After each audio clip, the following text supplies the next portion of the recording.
when you are dealing with money in that scale, it's just, you think differently.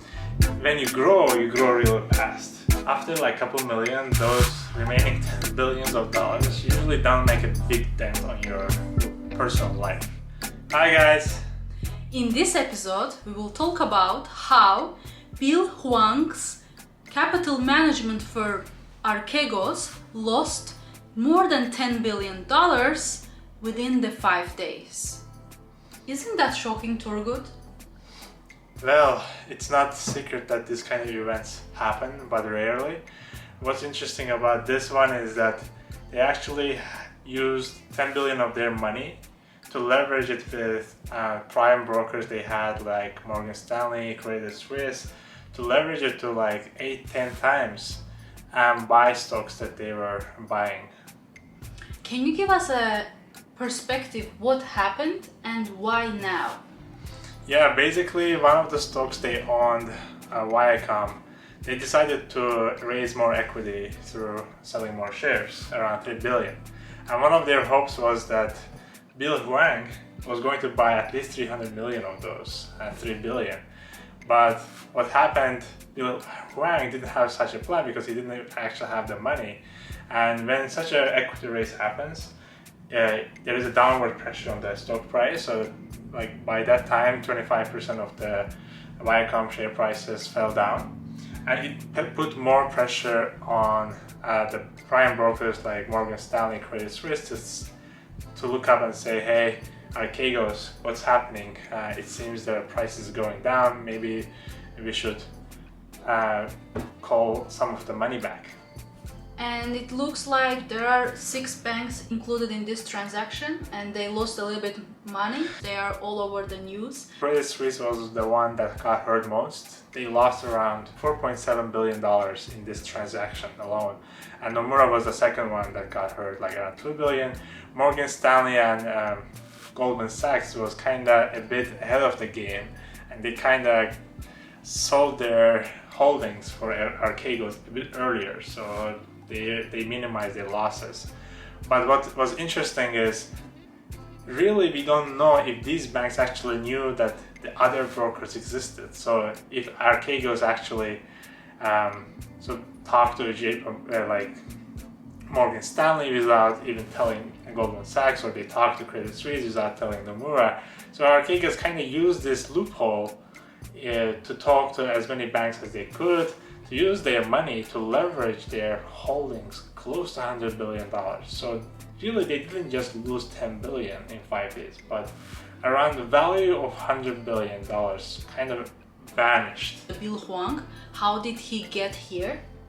Yeah, so basically he's from South Korea. His parents immigrated to United States when he was a kid, and he studied in US.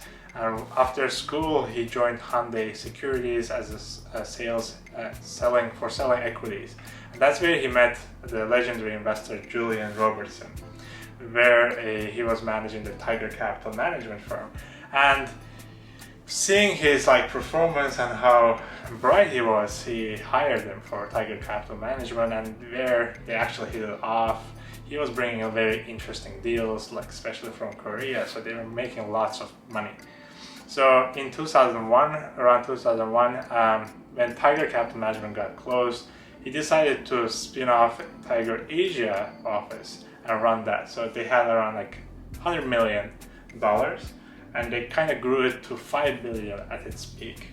And it looks like they were accused of some kind of a fraud? Yeah, so what happened was they got hit first by the Volkswagen squeeze in 2008. They were part of it, and so it kind of really hit them. And they were, one of the strategies of Bill Hwang was that rather than deleveraging your positions, he was really focused on very few companies, young growing companies, and one of the companies that we all know of was LinkedIn, for example. So his strategy was very aggressive, unlike these pension funds or stuff like that, right? So when you grow really fast.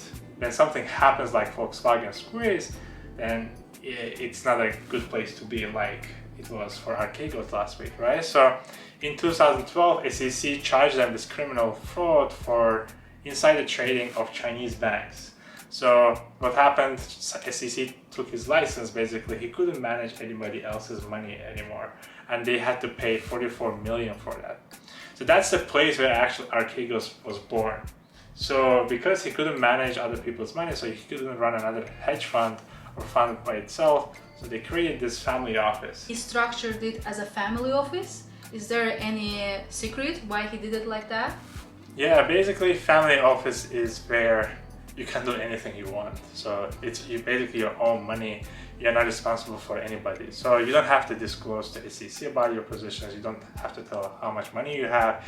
Even the banks you're dealing with and basically you're borrowing money from them, you don't even have to tell them who else you're dealing with. You don't have to disclose anything. So it makes it really easy. Like you can basically do your annual filing for $30, right? So it's a very easy process. And this is where he kind of was able to build this huge leverage because nobody knew the other lenders existed.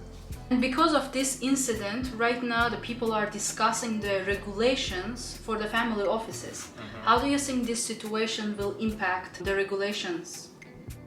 So there is a reason that family offices exist, right? It's just for protection of generational wealth. And actually what's interesting is family office size in terms of money holdings is around $6 trillion around 2019, based on 2019 data. So it's twice the size of hedge funds. So it's such a large holdings that nobody knows what's happening, right? So it can actually impact the stock markets that we can't even figure how, right? Just last week, you could see how the shares of like Viacom, Baidu, Tencent, Discovery got plummeted, like some of them by 50%. So regulations, it seems it's going to be a trigger. This event is going to be a trigger for them to kind of come back and say, hey, what's happening? How can we stop this from happening again? So is it going to happen? Most likely. By how much? I don't know. So when he got banned from hedge funds, he created family offices. So if there is another regulation, maybe he will go around and find a new way to kind of do the same thing again, right? So he's a smart guy, and there will be obviously a lot more loopholes to kind of exploit. So not sure if the regulations will help, but at least the transparency will actually help these banks manage their risk at least better. Turgut, can you explain the process, how he leveraged 10 billion to get $100 billion from the bank? Actually, the fund itself did not own any single stock. So basically, he was using the banks through the total return swaps. So it's basically a credit swap where you tell or the bank that, hey, I have this much collateral, how much money you can give me. So in this case, the bank was holding the shares on their own balance sheet. So nobody knew Archegos was actually the ones actually owning them. So in this case, the banks would earn interest. So maybe 2% standard fee and the LIBOR on top of it, so 3.5%.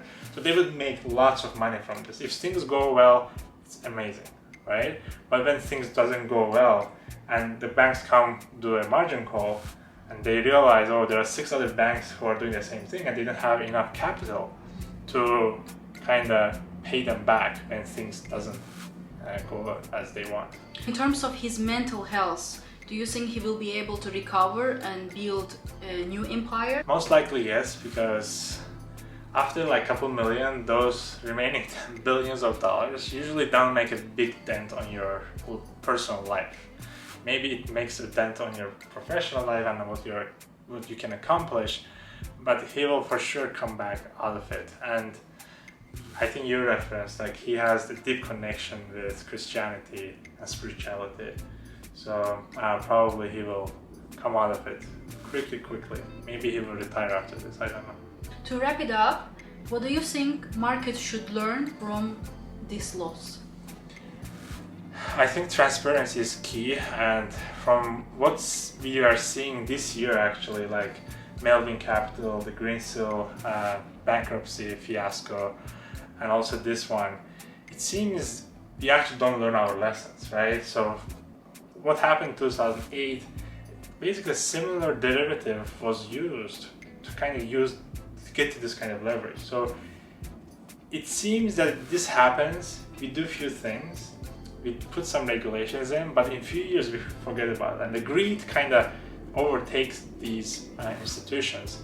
And eventually we kind of get hurt the most, right? Because if the banks lose that much money, guess whose money is that? It's the pension funds' money, who's basically saves up for their retirement.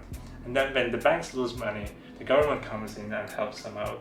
And then the government doesn't have the money, they charge us as a tax, right? So we are always the ones losing it. So we should be kind of conscious about what's going to happen and how each of these things is going to turn out.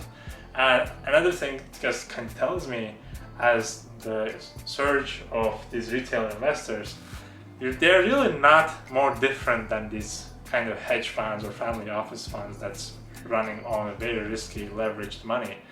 Like basically it's gambling. So just because they are working with a different scale doesn't mean that their mentality is different. So I think we should also take some learnings from that retail investors can actually do equally well or much better, and it was shown in the data in recently.